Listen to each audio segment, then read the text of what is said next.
What a shocker that the people who see everything through the lens of race and sex see their election loss as a result of racism and sexism. Believe that racism and misogyny, they're just alive and well.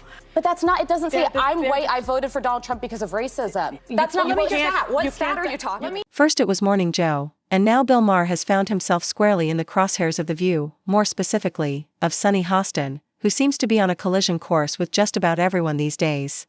Tensions are high, tempers are flaring, and yes, there's footage to prove it. Things escalated so quickly that Whoopi Goldberg had to step in just to restore order. Why? Because the ratings are slipping, the panic button has been pressed, and no one at that table seems ready to confront the harsh reality of what went wrong in this election. So, what exactly did Bill Maher say that sent Sunny Hostin over the edge? Let's take a closer look.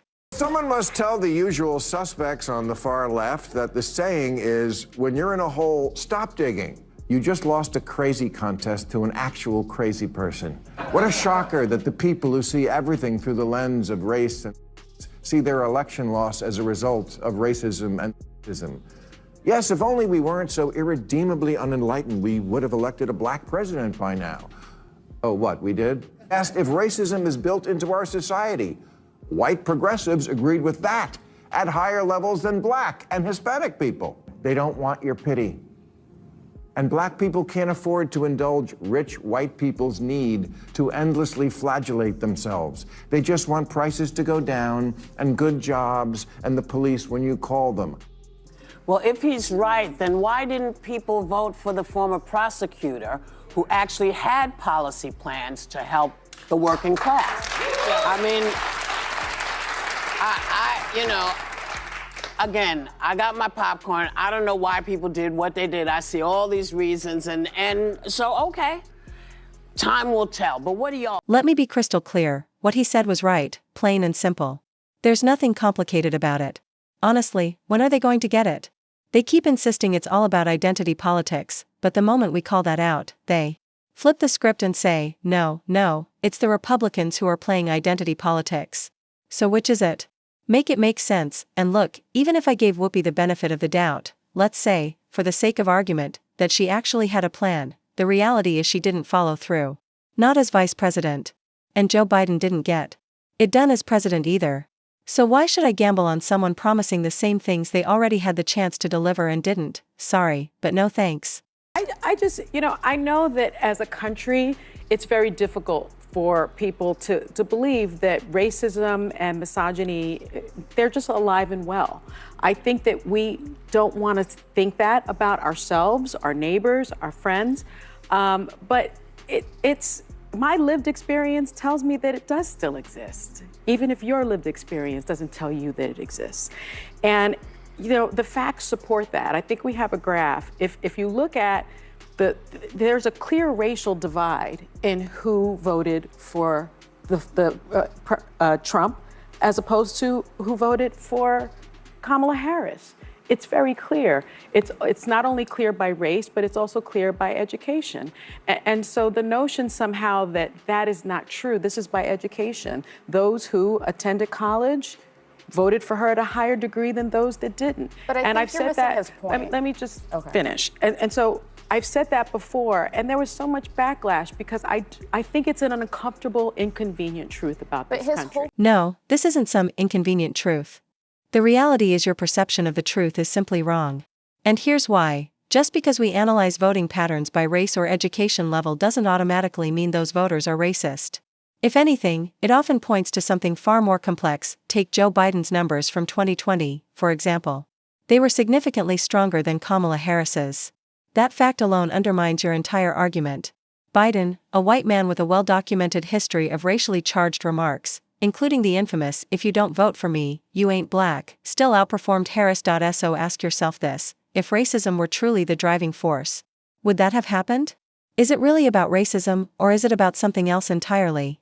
The whole point is they didn't vote for him because of racism and misogyny. They voted for him because they felt like, I think the biggest common denominator in this election is people want a good life and ability to provide for their family. Well, and whether we agree or not with Donald Trump's plans, Black people they thought that he was one of the reflective. poorest demographics in this country, but they voted for Kamala Harris. But there was a split, and more of them voted for Donald Trump than had historically. I think that there's such a desire. If you really think the vast majority of this country voted because of racism and misogyny, you're missing it. Most of my family, a lot of my family doesn't have college degrees. But the stats are the stats. But that's not, it doesn't say I voted for Donald Trump because of racism.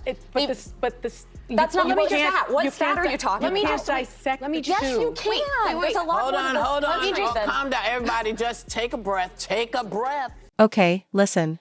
At this point, if they keep rehashing what happened in this election, they're only going to keep turning on each other. Sunny Hostin isn't approaching this from a place of common sense. She's not open to new ideas. Her mind is already made up. This was all about sexism and misogyny. And no argument, no data point, no rational discussion is going to change that for her, but for the adults in the room, the ones actually willing to hear the truth, the facts are clear. It's not complicated. It comes down to two things, the economy and immigration. That's it, and it's not the Republicans' fault that Democrats completely misread the room. They ignored their own voters. They brushed aside the issues that mattered most. And now, they're paying the price. He says that folks see everything through the lens of racism and racism. Not everything, but if you're not seeing racism and sexism in America, then you need to clean your lenses. But yeah. Because,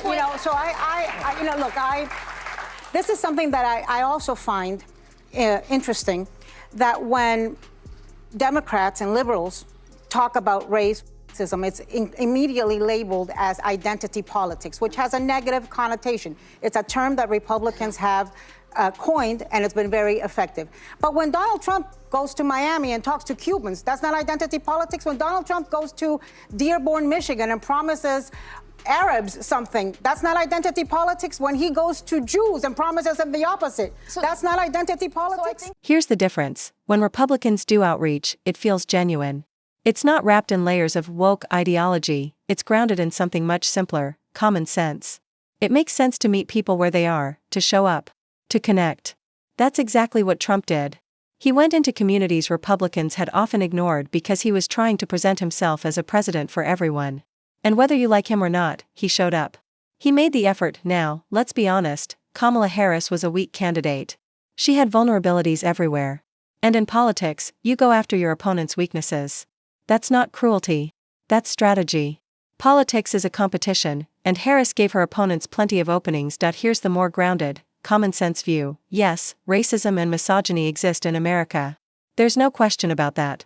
Are there voters who cast ballots through that lens? Absolutely. But was that the deciding factor in this election? No. So why are we wasting so much time dissecting something that wasn't the X factor, instead of focusing on the real reasons Harris lost? She ran a contradictory campaign at a time when voters were being crushed by inflation, immigration chaos, rising costs, and foreign policy blunders. She was tied to the incumbent administration. Historically, that's a losing hand. And that's exactly what she was holding. Now, let's look at some of the charts Bill Maher presented because they cut to the heart of this conversation. Percentage agreeing, America is the greatest country in the world. Hispanics, 75%. Black Americans, 58%. White progressives, just 31%. That's a huge red flag. It shows how progressive ideology has drifted far away from the values most Americans actually hold. Percentage agreeing, racism is built into our society. Hispanics, 38%. Black Americans, 62%. White progressives, a staggering 75%. So let me get this straight. White progressives think they're more aware of racism than the very people who experience it every day. Make that make sense. Percentage supporting increased border security. Hispanics, 49%. White progressives, just 15%. That disconnect is exactly what cost Democrats this election, and yet, over on Blue Sky, progressive Twitter's cousin, the meltdown over Maher's comments is in full swing. Here's a sample. God, I hate Bill Maher. Bill Maher is a dumb, with horrible political analysis. No counterpoint, just rage. If Bill Maher is saying it, do the opposite. So sick of these white men telling Dems how to run the party. They're reacting to the headline, Bill Maher, stupid Dems need to ditch identity politics. And honestly? That headline is spot on. The problem is the Democratic Party doesn't even think it needs to change. They refuse to admit they leaned too hard into identity politics. They truly believe it didn't fail. They're that far gone. Another post tried to defend the party. Dems offered reduced taxes, social security protection, affordable health care, constitutional rights, the best economy in the world. Sounds good, right? But here's the problem, only one of those issues even cracked the top 3 voter concerns. And the biggest voter priorities, cost of living, immigration, crime, and safety, barely registered in that list. So let me ask you, if you had to pick one thing that's been the biggest downfall for the Democratic Party, what would it be? Drop it in the comments. For me? It's the progressives. No question. They've hijacked the party and pushed it so far left that even moderate Democrats are looking around wondering, what happened to us? The warning signs were there before the election. Moderates felt the shift. Now the consequences have arrived. You've seen the backlash. You've watched The View erupt over Bill Maher's comments, and Maher wasn't the only one under fire. Morning Joe also got dragged into the blast zone. Why? Because he dared to sit down with Donald Trump over the weekend. Maybe it was an attempt to open up dialogue, or maybe it was just a desperate move to save his sinking ratings. Either way, the meltdown was the same.